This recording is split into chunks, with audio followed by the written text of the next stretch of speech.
విచిత్రంగా ఉంది. నిన్నగాక మొన్న నేను చూసిన బాల్కొండలో పోలీస్ స్టేషన్లో కాంగ్రెస్ పార్టీలో ప్రెస్ మీటింగ్ పెట్టించారు. ఏం చేయాలి మనం? పోలీస్ స్టేషన్ లోపల కాంగ్రెస్ వాడు ప్రెస్ మీట్ పెట్టిండు. నేను డీజీపీ గారికి చెప్పిన, సపరేట్గా వాళ్ళకి ఆయనతో యూనిఫామ్ ఇచ్చి వాళ్ళని నడుపుకోమని రాదు, ఎందుకు మీ పోలీసు వాళ్ళని నేను చెప్పిన. నిజం కాదా? గంత ఇజ్జత్ తక్కువ వ్యవహారం నడుస్తూ ఉంది ఇవాళ రాష్ట్రంలో. ఎవరు ఏమనుకున్నా ఇది వాస్తవం.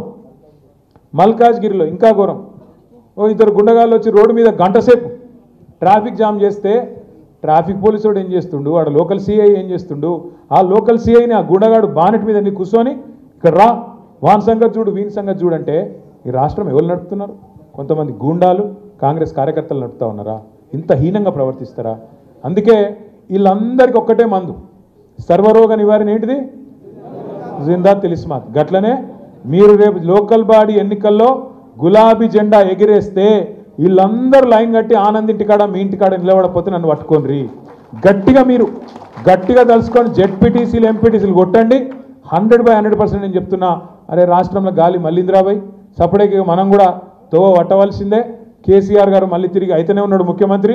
సపరేట్గా మనం కూడా మంచిగా మెసలకుండా ఉంటే మంచిది.